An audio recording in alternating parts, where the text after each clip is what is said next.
So here we have the Ford Kuga ST line automatic on an 18 plate. I'm going to start off by showing you around the outside of the car, then we'll hop in and run through some controls on the inside. But from the outside you can see that it's a 5-door car with black alloy wheels and tinted windows. Let's start off inside the boot and then work our way around the rest of the car from there. So the tailgate on this car will open electronically. You can either do that by pressing the button on the tailgate or the button on the bottom of this key. Give that 2 quick pushes and that will open up. As we approach the back of the car, you'll see we have reversing sensors. This car's also got a reversing camera, which I'll show you when we're inside the car. Plenty of boot space, as well as that 60/40 split folding rear seat, and then underneath this tray section, a space saver spare wheel. Okay, so we're just going to work our way back round to the front of the car now, and then we'll hop in and run through some controls on the inside. But now that we've done a full circle of the car, you can see it's in lovely condition the whole way round. Just briefly before we climb in, I think it's well worth seeing the interior from this exterior point of view. You get half leather interior, as you can see. There's plenty to run through on the dashboard of this car as well, so let's run through that now. So now that we're inside the car, we're going to start with the dials. On the left-hand side, we have the rev counter, and on the right-hand side, the speedometer. At the bottom in the middle, we've got the fuel gauge and coolant temperature gauge. And then above that, you can see the total miles on this car are 8,411. To the right-hand side of that, it will show you what gear this car is currently in. And then in that main section of the screen, we have a trip computer. You can see at the moment it's displaying 4 different pieces of information. You can see those bits of information individually. Or if you wish to, you can have a digital readout for the speedometer, which you can see being displayed on the screen now.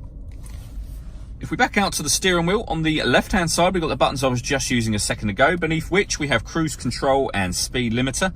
Over on the right-hand side, we have stereo controls and voice activation for the phone. So hit that button in the middle, ask it to dial anyone in your contacts list, and it can do that for you without you having to take your phone from your bag or pocket. That is, of course, once you've paired up your phone, which is done over on the touch screen in the middle here.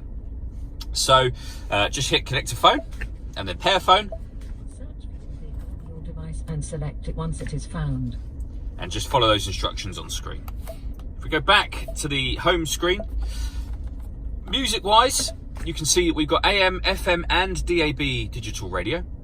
You've also got a CD player, and you can stream music wirelessly via Bluetooth audio. Just hit that icon there and follow the instructions on screen. This car's also got a reversing camera, which I mentioned when we were at the rear of the car, and you can see the rear bumper there. It also shows you guidelines, so you know which direction the car is headed in relation to the image that you see behind you, or on the screen for the image that's behind you. On top of all of that, we've also got satellite navigation. There's a full video showing exactly how this works on both our website and our Facebook page, which are well worth checking out. We then have the main stereo for volume for the stereo just there. And at the bottom here we have dual zone climate control. So you can adjust the temperature on the passenger side and the driver side. Fan speed up and down from here. You can determine where you'd like the air to be distributed within the car. When you're happy with those settings, that button turns the air conditioning on, and it's on at the moment. So off, back on again. Or you can hit auto and the car will maintain those temperatures by taking full control of the fan speed. You can override that at any time you wish to by readjusting the fans yourself. For those cold winter days, we've got a heated driver seat with 3 different heat settings, and same on the passenger side as well. We've got a heated rear screen, of course, but we've got a proper heated front screen over there as well. And then onto these buttons at the bottom. This turns off the stop and start. So this car is designed to cut out in traffic when it's stationary to save you fuel. You can turn that system off from there. You can open up the tailgate of the car from here.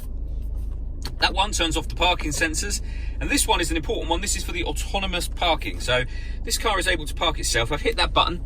You'll see up here it can parallel park or perpendicular park, so bay park or parallel park, and it can do that by taking control of the steering, leaving you just to control the accelerator, brake and gears, and the car tells you exactly when to do what.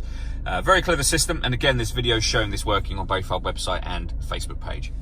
We then have the fully automatic gearbox, 12-volt charging socket and electronic handbrake. Okay, the last thing I wanted to talk about is the panoramic glass sunroof on this car. So first of all, you can see the sun blind is closed. There's a button up here. If we give that a push, that will open a little way back. We then want to open it the rest of the way.